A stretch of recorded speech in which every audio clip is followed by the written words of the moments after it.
Hello everyone, welcome back to Illume biology class number 343। और आज इस क्लास से हम लोग ह्यूमन जीनोम प्रोजेक्ट स्टार्ट करेंगे। मैं इस टॉपिक को 3 पार्ट में डिवाइड कर रहा हूं और तीनों के लिंक नीचे आपको डिटेल्स वाले सेक्शन में मिल जाएंगे, तो आप वहां से उसको देख सकते हो। चलो शुरुआत करते हैं। सबसे पहले तो ह्यूमन जीनोम प्रोजेक्ट शुरू करने से पहले हम ये समझते हैं कि जीनोम क्या होता है। देखो, एक आम आदमी की भाषा में अगर मैं समझाऊं तो जीनोम का मतलब किसी भी ऑर्गेनिज्म की पूरी जेनेटिक इन्फॉर्मेशन। अभी हम सबको पता है कि जितने भी ऑर्गेनिजम्स होते हैं उन सब में एक जेनेटिक मटेरियल होता है, चाहे वो डीएनए हो या फिर आरएनए। कुछ वायरसेस होते हैं ऐसे जिनमें जो जेनेटिक इन्फॉर्मेशन होती है उसमें आरएनए में स्टोर्ड रहती है, जिसको आप जेनेटिक मटेरियल बोलते हो उस वायरस का। लेकिन मोस्ट ऑफ द ऑर्गेनिजम्स में DNA is the main genetic material, और इसी डीएनए के अंदर हमारी सारी जेनेटिक इन्फॉर्मेशन छुपी है और इसी को हम कहते हैं genome. This is the entire genetic information of an organism. अब हम सबको पता है कि डीएनए जो रहता है क्रोमोसोम्स की फॉर्म में रहता है और क्रोमोसोम्स पे प्रेजेंट होते हैं जीन्स। तो जीनोम बेसिकली किसी भी ऑर्गेनिज्म में जितने भी जीन्स हैं उन सब जीन्स के सेट को हम लोग जीनोम कहते हैं। अब ये तो हो गई एक कॉमन मैन की भाषा। अब मैं आपको जीनोम समझाऊंगा साइंटिफिक वे से, जो एक बायोलॉजी के स्टूडेंट को पता होना चाहिए। देखो, जीनोम ये जो टर्म है ये एच विंकलर ने दिया था 1920 में। जीनोम जब भी, इसको ध्यान से सुनना, देखो यहाँ से लेकर अब तक जो मैं डिस्कशन करूंगा फर्दर जीनोम पे उसको बहुत ध्यान से सुनना। देखो, हम सबको पता है कि हमारे पास, मैं ह्यूमन बींग्स की बात कर रहा हूँ मैं, 46 क्रोमोसोम्स होते हैं और इन 46 क्रोमोसोम्स का अरेंजमेंट रहता है टोटल 23 पेयर्स में। अब हर एक पेयर में 2 क्रोमोसोम्स प्रेजेंट रहते हैं, ठीक है। तो ये 2 क्रोमोसोम मिलकर एक सिंगल पेयर का फॉर्मेशन करते हैं। और हम सबको पता है कि इस पेयर में जो 2 क्रोमोसोम्स हैं वो दोनों होमोलोगस क्रोमोसोम्स हैं। होमोलोगस क्रोमोसोम्स हैं बिकॉज इन पे जीन्स जो हैं वो same kind of genes present होते हैं, इसलिए दोनों ये होमोलोगस क्रोमोसोम्स हैं। इसलिए अगर आप देखें तो अलग अलग क्रोमोसोम्स कितने हैं टोटल, तो आप टोटल बोल सकते हो कि 23 क्रोमोसोम्स बिल्कुल अलग होते हैं। और इन्हीं 23 क्रोमोसोम्स जैसे 23 क्रोमोसोम्स और होते हैं जिनको आप इनका होमोलोगस कहते हो। तो जब भी मैं वर्ड यूज़ करूँगा जीनोम, जब भी मैं वर्ड यूज़ करूँगा जीनोम, तब हम हमेशा एक हैप्लॉइड डोज ऑफ क्रोमोसोम्स की बात कर रहे हैं। ये जो 23 क्रोमोसोम्स में, ये जो 23 क्रोमोसोम्स में जितने भी जीन्स प्रेजेंट है उसको कहते हो आप एक जीनोम। यानी अगर मैं एक नॉर्मल सेल की बात करूं जिसमें 46 क्रोमोसोम है, तो आप ये कह सकते हो कि सर इस सेल में 2 जीनोम प्रेजेंट हैं। तो मतलब बिल्कुल आपकी बात सही है। तो ये वर्ड आपको हमेशा ध्यान रखना है कि जीनोम रिप्रेजेंट करता है कंप्लीट सेट ऑफ जीन्स को इन अ हैप्लॉइड सेट। क्लियर? तो एक हैप्लॉइड सेल में टोटल आपको एक जीनोम देखने को मिलता है। जैसा भी सेल में देखो आप, जितने भी क्रोमोसोम्स मैंने यहाँ शो किए वो सब पेयर में प्रेजेंट नहीं है, क्योंकि सारे के सारे नॉन होमोलोगस क्रोमोसोम्स हैं, सब अलग अलग टाइप के हैं। और इन्हीं नॉन होमोलोगस क्रोमोसोम्स की जब पेयरिंग हो जाएगी यहाँ पे, तो मतलब मैं इनके पेयर का एक एक क्रोमोसोम और ला के रख दूँ यहाँ पे, तो ये बन गया होमोलोगस पेयर। तब जाकर बनता है एक डिप्लॉइड सेट। यहाँ पे देखो आप, हर एक क्रोमोसोम पेयर में प्रेजेंट है, तो ये बन गया डिप्लॉइड सेट। और इस डिप्लॉइड सेट में 2 जीनोम प्रेजेंट है, ठीक है। और इसमें से एक जीनोम आपको मिला है आपकी मदर से और एक जीनोम मिला है आपको अपने फादर से। कैसे मिला? देखो, हैप्लॉइड की बात कर रहा हूँ मैं ना, जैसे स्पर्म और एग, ये दोनों हैप्लॉइड सेल्स हैं। एग फीमेल पार्ट हो गया, तो मतलब ये हो गया फीमेल जीनोम। ये क्या हो गया? Female genome. स्पर्म मेल हो गया, तो ये हो गया मेल जीनोम।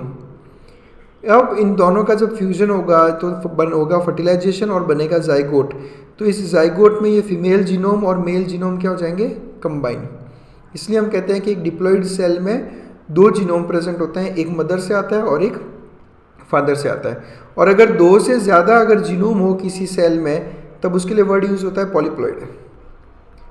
क्लियर? जैसे 3 होगा तो ट्रिप्लॉइड, 4 होगा तो टेट्राप्लॉइड। तो इस तरह से ये सब कुछ कंसेप्ट चलता है। तो आपको ये जीनोम कंसेप्ट ध्यान रखना है। यहाँ पर एक और टर्म आता है, हालांकि मैं उसको डिस्कस नहीं करूँगा, आपके लिए ये क्वेश्चन है, तो आप नीचे कमेंट सेक्शन में आएँ और आप मुझे जीन पूल और जीनोम में डिफरेंस बताना है आपको।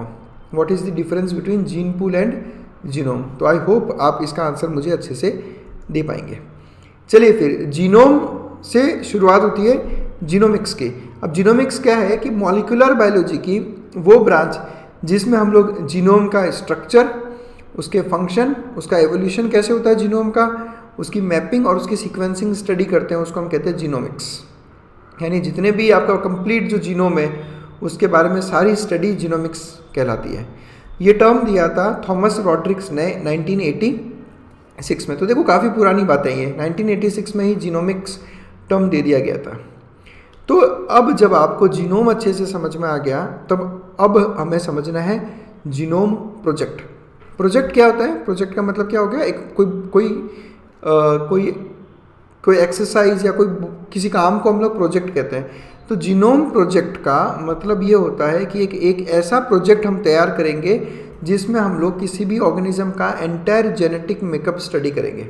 हम सबको पता है कि किसी भी ऑर्गेनिज्म का जेनेटिक मेकअप उसके डीएनए सीक्वेंस में छुपा है। डीएनए सीक्वेंस मतलब जब हम डीएनए पढ़ते हैं तो हम कहते हैं ना ATGC, ATCG, हमारे डीएनए का एक प्रॉपर सीक्वेंस रहता है।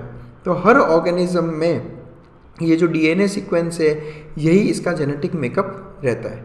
कोई भी दो इंडिविजुअल की आप बात कर लो, चाहे किसी भी स्पीशी में आप जो दो इंडिविजुअल्स जो बिल्कुल अलग अलग है उनकी हम बात करते हैं तो उनका डीएनए सीक्वेंस भी अलग होगा। अब चाहे वो कम्प्लीटली अलग नहीं हो, बट कुछ प्लेसेस पे ज़रूर उनमें डिफरेंसेस आएंगे ही आएंगे। कभी भी ये डीएनए सीक्वेंस सेम नहीं हो सकता एक्सेप्ट इन दी मोनोजाइगोटिक ट्विंस। ये आपको ध्यान रखना है। दो मोनोजाइगोटिक ट्विंस ही ऐसे रहते हैं जिनमें ये सीक्वेंस सेम रहेगा, अदरवाइज सेम नहीं रहता। फिर सवाल आता है कि सर क्या डाइजाइगोटिक ट्विंस में भी ऐसा होता है क्या? तो क्यों और क्यों नहीं? ठीक है, तो आपको ये कमेंट सेक्शन में मुझे आके बताना है। पहले तो आप मुझे ये बताएंगे कि मोनोजाइगोटिक और डाइजाइगोटिक ट्विंस में फ़र्क क्या रहता है और क्या इनका डीएनए सीक्वेंस सेम रहता है, तो वो बात करेंगे। अब ये जीनोम प्रोजेक्ट ऐसा नहीं है कि हमने केवल ह्यूमन बींग्स में किया। जीनोम प्रोजेक्ट राइस पे, माउस पे, काफ़ी ऑर्गेनिजम्स में हम लोग उनके जीनोम की स्टडी कर चुके हैं। बट यहाँ पर हम लोग डिस्कस करेंगे ह्यूमन जीनोम के बारे में, इसलिए इस प्रोजेक्ट का नाम दिया गया HGP ह्यूमन जीनोम प्रोजेक्ट। तो अपने को बेसिकली क्या करना है, अपने को जो डीएनए का जो पूरा सीक्वेंस है उसकी स्टडी करनी है कि कौन कौन से नाइट्रोजनस बेसिस किस सीक्वेंस में प्रेजेंट रहते हैं। इस पूरी स्टडी को कहा जाता है जीनोम प्रोजेक्ट। और ये जब ह्यूमन बींग्स के लिए किया जाए, तो जब ह्यूमन डीएनए के जीनोम की स्टडी की जाती है तो ह्यूमन जीनोम प्रोजेक्ट। इस प्रोजेक्ट को लॉन्च किया गया था 1990 के अंदर, 1990 में इस प्रोजेक्ट को लॉन्च किया गया था। और ये एक बहुत मेगा प्रोजेक्ट था। मेगा प्रोजेक्ट मतलब एक बहुत वास्ट, एक बहुत ही बड़ा प्रोजेक्ट था। क्यों था बहुत बड़ा प्रोजेक्ट? बिकॉज ह्यूमन बींग्स में के डीएनए में एस्टिमेटेड 3 × 10⁹ बेस पेयर्स होते हैं और ये बहुत बड़ा नंबर है। तो इस बहुत बड़े नंबर का सीक्वेंस निकालना अपने आप में एक बहुत बड़ा प्रोजेक्ट होगा। अब कॉस्टिंग की अगर हम बात करें, ठीक है, तो एक बेस पेयर की सीक्वेंस पता करना, जैसे अब हम लोग सीक्वेंस निकाल रहे हैं ATGC, ठीक है, तो मुझे केवल एक बेस पेयर इसकी सीक्वेंस पता करने में एक एस्टिमेटेड कॉस्ट लगती है $3। तो 3 × 10⁹ बेस पेयर्स, इतने बेस पेयर्स है, एक बेस पेयर की कॉस्ट $3। तो आप सोचो 3 × 10⁹ बेस पेयर्स की जब आप पूरे सीक्वेंसिंग की स्टडी करोगे तो जो खर्चा आएगा वो आएगा करीब $9 बिलियन। ठीक है, अब $9 बिलियन यानी अगर इसको अपनी भाषा में हम बात करें तो ये होता है करीब 900 करोड़, वो भी $, रुपी नहीं। आपको 900 करोड़ थोड़ा छोटा लग रहा होगा हम इंडियंस को, पर हम यहाँ डॉलर की बात करें तो 900 करोड़ $। अब ये बहुत लोगों को कन्फ्यूजन होता होगा कि सर मिलियंस, लाख, बिलियंस और करोड़ में क्या रिलेशन होता है। तो मैं आपको यहाँ बता देता हूँ कि 1 मिलियन 10 लाख को बोलते हैं और 1 बिलियन 100 करोड़ होता है। तो $9 बिलियन यानी 900 करोड़ $, इतना पैसा लगेगा इस ह्यूमन जीनोम प्रोजेक्ट को ऐसे कंप्लीट करने में। और हम 1990 की बात कर रहे हैं। आज जब ये वीडियो मैं 2022 में रिलीज़ कर रहा हूँ तब 900 करोड़ $, फिर भी थोड़ा एक सुना टाइप लगता है, पर 1990 बैक देन इतना बड़ा अमाउंट, मतलब एक बहुत ह्यूज एस्टिमेट है। मैं इसको आपको इंडियन करेंसी में कन्वर्ट करके बताता हूँ, तब आपको ये चीज़ और ज़्यादा लगेगी कि इसको क्यों मेगा प्रोजेक्ट कहा जाता है। देखो 1990 की बात करता हूँ मैं। 1990 में $1 की वैल्यू थी इंडिया में 18 रुपये, यानी ये करेंसी कन्वर्जन था। 1990 में $1 वॉज इक्वलेंट टू 18 रुपये, यानी उस वक्त अगर इंडियन करेंसी की बात करें तो इस प्रोजेक्ट पे लगने वाले थे 16,200 करोड़ इंडियन रुपीज़। 1990 की बात कर रहा हूँ। और अगर अभी इसी वैल्यू को मैं अगर आपको अभी इस टाइम प्रेजेंट टाइम के हिसाब से समझाऊं तो 2022 में $1 80 रुपये का है, तो मतलब करीब जो खर्चा है वो है करीब 72,000 करोड़ रुपए। आज की करेंसी की वैल्यू में मैं आपको ये प्राइस बता रहा हूँ। ये मैंने आपको इंडियन करेंसी में सिर्फ इसलिए बताया ताकि आप समझ सको कि why that was a mega project. ठीक है, बट आपको वैल्यू ये याद रखनी है कि ह्यूमन जीनोम प्रोजेक्ट में टोटल इतना खर्चा एस्टिमेटेड था, 900 करोड़ US डॉलर्स। तो बहुत बड़ा प्रोजेक्ट है। अब सीक्वेंस का पता लगा लिया, अब मुझे उस सीक्वेंस को लिखना भी तो पड़ेगा। तो उसको लिखने के लिए समझो मैं टाइप करता हूँ, तो मैं क्या करता हूँ, मैं क्या कर रहा हूँ, मैं एक बुक बना रहा हूँ और उस बुक में 1000 पेजेस है। आप समझ रहे हो 1000 पेजेस की बुक कितनी मोटी होगी। मैंने एक बुक ली, उस एक बुक में 1000 पेजेस है और उसका पेज साइज इतना बड़ा है कि मैं उसके एक पेपर पे 1000 लेटर्स लिख सकता हूँ। मतलब मैं ये जो सीक्वेंस लिख रहा हूँ ATCGGC ऐसे 1000 लेटर्स में लिख सकता हूँ एक पेज पे। और बुक मैंने कितनी बड़ी ली जिसमें 1000 पेजेस हो, तो भी 3 × 10⁻⁹ बेस पेयर्स का सीक्वेंस लिखने के लिए मुझे ऐसी 3300 बुक्स की ज़रूरत पड़ेगी। आप समझो 3300 बुक्स यानी अपने आप में एक पूरी लाइब्रेरी। 3300 बुक्स, उसको स्टोर करने की इतनी बड़ी जगह। तो आप समझ पा रहे होंगे कि इसको मेगा प्रोजेक्ट क्यों कहा गया। अब देखिए यहाँ से साइंस में एक और ब्रांच की शुरुआत होती है। इन सब चीज़ों से क्या होती है, देखो समझो मैंने सीक्वेंसिंग कर दी, ह्यूमन जीनोम प्रोजेक्ट कंप्लीट भी कर लिया और जो पूरा डेटा मेरे पास आया 3300 बुक्स का, मैंने इनको बुक्स की फॉर्म में ऐसे स्टोर किया हुआ है।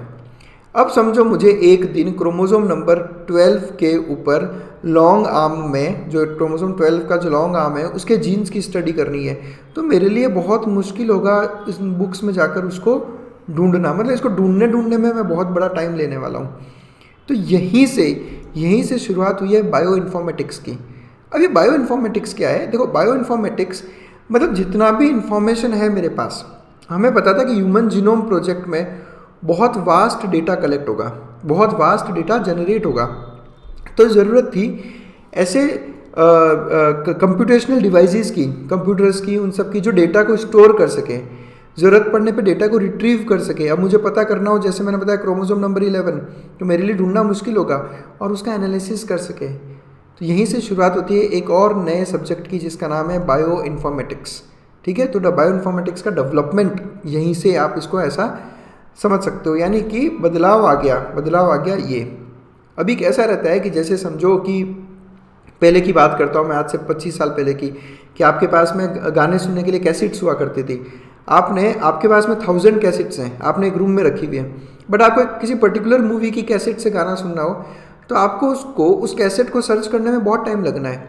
आप अभी की बात कर लो, MP3 प्लेयर्स की बात कर लो, लैपटॉप्स की बात कर लो, आपको जो गाना सुनना होता है आप सीधा सर्च ऑप्शन में जाकर सर्च करते हो और वो आपके सामने आ जाता है। तो आप समझ रहे हैं क्या है बायो इन्फॉर्मेटिक्स। अब कैसा, ये चीज़ मैं आपको इसलिए बता रहा हूँ बिकॉज बहुत से स्टूडेंट्स ये समझते हैं कि सर बायोलॉजी में अगर नीट में सिलेक्शन नहीं हुआ, MBBS नहीं मिला तो कोई मतलब नहीं है। ऐसा नहीं है, केवल MBBS या केवल मेडिकल फील्ड ही बायोलॉजी नहीं बनाती, बहुत कुछ है। आपने जेनेटिक इंजीनियरिंग, बायो इन्फॉर्मेटिक्स, ये सब चीज़ें, और आने वाले टाइम में बायो इन्फॉर्मेटिक्स में, जेनेटिक इंजीनियरिंग में बहुत कुछ रखा है। ठीक है, तो कभी भी नीट में नहीं सिलेक्शन नहीं होने से निराश नहीं होना। बहुत सारी ब्रांचेज है, बहुत कुछ है जो आप स्टडी कर सकते हैं। इनफैक्ट मैं इस वीडियो में कुछ और भी ऐसी चीज़ें बताऊंगा जिससे आपको लगेगा कि नहीं सर MBBS नहीं भी हुआ तो मेरे पास बहुत से दूसरे ऑप्शंस खुले रहते हैं। तो ये बायो इन्फॉर्मेटिक्स है। अब बायो इन्फॉर्मेटिक्स का एग्जैक्ट अगर डेफिनेशन देखें तो वो क्या है कि सबसे पहले हम, this is the application of tools of computation and analysis to the capture and interpretation of biological data.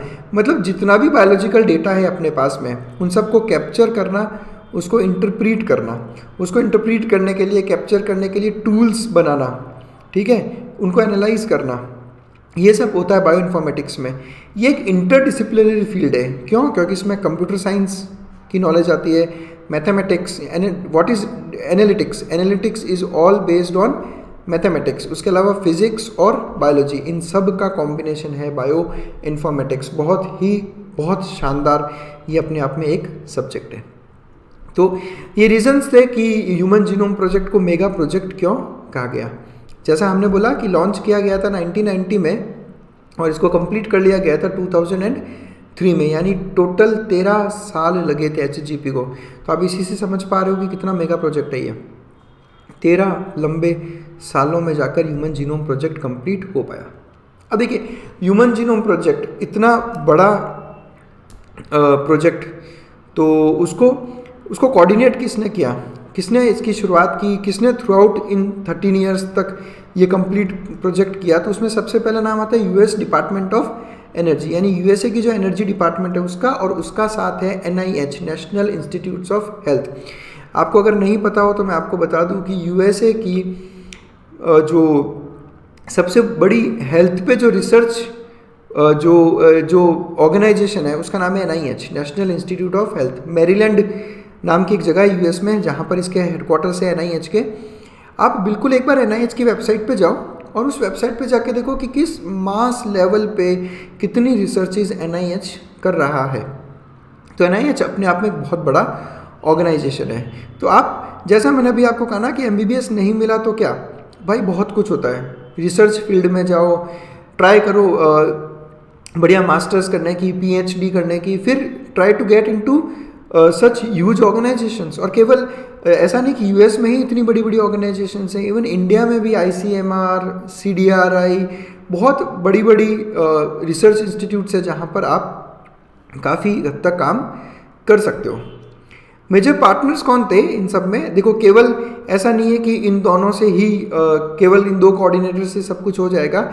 हमें सबसे पहले ज़रूरत है पैसों की। कोई भी प्रोजेक्ट करने के लिए यू नीड फंड, ठीक है। और जो मेजर पार्टनर इसका जो फंडिंग में था वो था वेलकम ट्रस्ट। लंदन में ये एक वेलकम ट्रस्ट है और आज भी वेलकम ट्रस्ट बहुत बड़े बड़े रिसर्चेज में बहुत फंडिंग करता है। और इनकी भी आप वेबसाइट ज़रूर चेक करना, वेलकम की बहुत बड़ा फंड और रिसर्च में काफ़ी ये काम करता है। और केवल ऐसा नहीं है कि USA या UK ने ही ह्यूमन जीनोम प्रोजेक्ट पे काम किया हो, बहुत से कंट्रीब्यूटर्स अलग अलग नेशंस से भी थे, जिसमें मेजर नाम आता है जापान, फ्रांस, जर्मनी और चाइना। तो ये भी कंट्रीब्यूटर्स रहे हैं ह्यूमन जीनोम प्रोजेक्ट में। तो अब आप समझ सकते हो कि केवल एक कंट्री नहीं, बहुत से देश, और मैंने केवल आपको ये 4 नाम बताए हैं, जो उसके अलावा बहुत से नेशंस और थे जिन्होंने ह्यूमन जीनोम प्रोजेक्ट पे काम किया है, सबने मिलकर।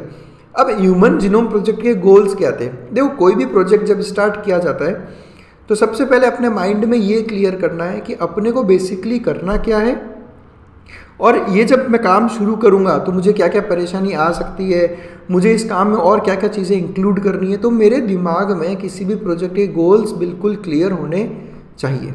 तो ह्यूमन जीनोम प्रोजेक्ट के गोल्स क्या क्या हैं? देखो, सबसे पहले मुझे सीक्वेंस पता करना है 3 बिलियन बेस पेयर्स का, ठीक है। जैसा मैंने सबसे पहले ही स्लाइड में आपको बोला कि टोटल ह्यूमन DNA में 3 बिलियन बेस पेयर्स है। तो इन 3 बिलियन बेस पेयर्स का मुझे सबसे पहले सीक्वेंस पता करना है। उसके अलावा जितने भी मेरे क्रोमोसोम्स हैं उनमें कौन कौन से जीन्स प्रेजेंट है, कौन सा जीन कौन से क्रोमोसोम पे प्रेजेंट है, ऑटोसोम्स पे कौन से हैं, सेक्स क्रोमोसोम पे कौन से हैं, उन सब जीन्स की मुझे स्टडी करनी है। ह्यूमन जीनोम प्रोजेक्ट से पहले ये एस्टिमेट किया जाता था कि ह्यूमन बींग्स के DNA में करीब 20,000 से 25,000 जीन्स प्रेजेंट है। और हम सबको पता है कि जीन्स का ना एक लोकेशन रहता है। जैसे अगर जीन X क्रोमोसोम सेकंड पे प्रेजेंट है तो सब ह्यूमन बींग्स में वो सेकंड क्रोमोसोम पर ही प्रेजेंट होगा। तो मुझे हर एक क्रोमोसोम पे कितने जीन्स हैं और कौन कौन से जीन्स हैं उन सब की भी आइडेंटिफिकेशन इस ह्यूमन जीनोम प्रोजेक्ट में करना है। तो सबसे पहला काम सीक्वेंस पता करो 3 बिलियन बेस पेयर्स का। उसके बाद में सब क्रोमोसोम्स पे कितने जीन्स हैं, तो टोटल जो 20,000 से 25,000 जीन्स हैं उन सब का आइडेंटिफाई करना है। उसके बाद में सबसे ज़्यादा ज़रूरी है इस पूरी इंफॉर्मेशन को डेटाबेस की फॉर्म में स्टोर करना। बिल्कुल ऐसा केवल पता करने से कुछ नहीं होगा, इनका पूरा स्टोरेज होना चाहिए। और ये जो स्टोरेज होगा डेटाबेस की फॉर्म में, और ये डेटाबेस में केवल स्टोर करने से कुछ नहीं होगा, वक्त आने के साथ साथ मुझे ऐसे टूल्स का भी डेवलपमेंट करना पड़ेगा जिससे मैं आने वाले टाइम में इस डेटाबेस को एनालाइज कर सकूं। ठीक है, क्यों? क्योंकि केवल अपना मकसद ये नहीं है कि हम इन जीन्स को पहचानें, इन जीन्स को पहचान के कौन सी जीन कौन सी डिजीज़ से रिलेटेड है, क्या मैं इस पर्टिकुलर डिजीज़ का ट्रीटमेंट के बारे में क्या सोच सकते हैं, फार्मा इंडस्ट्री में इसका क्या रोल हो सकता है, जेनेटिक इंजीनियरिंग इंडस्ट्री में इसका क्या रोल हो सकता है। तो ये जितनी भी इंफॉर्मेशन मैं गैदर करूँगा, सबसे पहले तो इस कंप्लीट इंफॉर्मेशन को मुझे स्टोर करना है। उसके साथ साथ मुझे डेटा एनालिसिस, एक जो कंप्लीट डेटा मैं कलेक्ट करूँगा उसको एनालाइज करने के लिए, उसको रिट्रीव करने के लिए मुझे बहुत सारे बेसिक टूल्स की ज़रूरत पड़ेगी। तो मुझे इन टूल्स को भी इम्प्रूव करना है। आप समझ पा रहे हैं मैं क्या कह रहा हूँ? जैसे एक एग्जांपल लेता हूँ मैं कि आज से 15 साल पहले जो कंप्यूटर्स थे या जो लैपटॉप थे उस पर किसी चीज़ को सर्च करने में ज़्यादा टाइम लगता था। आज के टाइम उनको सर्च करने में और भी कम टाइम लगता है। आज से 15 साल पहले किसी गूगल सर्च पे किसी चीज़ को जब हम गूगल करते थे तो हमारे पास डेटा का इतना स्पीड नहीं था, तो उसके सर्च में हमें टाइम लगता था, चीज़ें डाउनलोड करने में टाइम लगता था। बट आज आप मेरा ये यूट्यूब वीडियो लाइव देख रहे हो। मुझे याद है जब 10-12 साल पहले जब हम कॉलेजेस में थे तो डेटा का स्पीड इतना नहीं था, तो हम वीडियोज़ को डाउनलोड कर लेते थे ताकि हम उसको आराम से बाद में देख सकें। बहुत बफर हुआ करता था, डेटा की स्पीड नहीं होती थी। इसलिए अभी के टाइम डाउनलोड करने की ज़रूरत नहीं पड़ती, आपको जब लगता है आप उसको लाइव देख सकते हो। तो ये डेटा एनालिसिस के टूल्स इंप्रूव करने हैं। उसके अलावा मुझे जितना भी इंफॉर्मेशन मिलेगा मुझे अपने तक नहीं रखना, मुझे उसको दूसरे सेक्टर्स में पहुंचाना है। दूसरे सेक्टर में कैसे? इंडस्ट्रीज़ में, फार्मास्यूटिकल्स सेक्टर्स में, ताकि हम बेहतर से बेहतर मेडिसिन प्रिपेयर कर सके। मुझे इसको मेडिकल फील्ड में लेके जाना है, मुझे इसे जेनेटिक इंजीनियरिंग फील्ड में लेके जाना है, ताकि इस इंफॉर्मेशन से हम आगे बहुत कुछ कर सकें। और जैसा कि जब भी कोई किसी तरह का साइंटिफिक प्रोजेक्ट स्टार्ट होता है तो उस साइंटिफिक प्रोजेक्ट से रिलेटेड बहुत सारे एथिकल, लीगल और सोशल इश्यूज़ खड़े हो जाते हैं। एथिकल का मतलब क्या होता है? नीति, यानी नैतिकता वाले इश्यूज़। ऐसा होता है ना कि हमें जो भगवान का बनाया हुआ है या जो उसके बारे में हमें, आप समझ रहे मैं क्या कह रहा हूँ कि नैतिकता की यहाँ पर जो इश्यूज़ खड़े करते हैं कुछ ऑर्गेनाइजेशंस, उनको जवाब देना है। लीगल इश्यूज़, भाई मैं आज जीनोम प्रोजेक्ट चालू कर रहा हूँ, कोई एक ऑर्गेनाइजेशन है जिसे ये पसंद नहीं, तो वो हो सकता है मेरे खिलाफ कोई कोर्ट में चला जाए, तो मुझे उन लीगल इश्यूज़ को भी एड्रेस करना है। उसके अलावा सोशल इश्यूज़ जितने भी है, रिलीजियस इशू या रीजनल इश्यूज़, उन सब को भी मुझे एड्रेस साथ साथ में करना है। क्योंकि कैसा भी प्रोजेक्ट हो, देखो कहीं ना कहीं कोई ना कोई कुछ लोग ऐसे होते हैं जिनको इनसे कुछ तकलीफ़ें रहती ही रहती है, तो हमें उनको भी शांतिपूर्वक एड्रेस करना पड़ेगा। तो ये सारे गोल्स हैं हमारे ह्यूमन जीनोम प्रोजेक्ट के। तो पार्ट 1 में इतना ही, मैं बहुत लंबा इस वीडियो को नहीं बनाना चाहता। सेकंड पार्ट में ज़रूर जुड़ना मेरे साथ में। सेकंड पार्ट में मैं आपको बताऊंगा कि ह्यूमन जीनोम प्रोजेक्ट कैसे अचीव किया गया, कैसे हमने सीक्वेंसिंग पता की, ठीक है, क्या क्या हमारे पास में अलग अलग मेथोडोलॉजीज़ थी जिसके थ्रू हमने पूरा सीक्वेंस पता किया। और उसके नेक्स्ट पार्ट में हम लोग डिस्कस करेंगे कि इस ह्यूमन जीनोम प्रोजेक्ट से हमें क्या क्या पता चला। तो बस that's it. Thanks a lot for watching us. Thanks for connecting.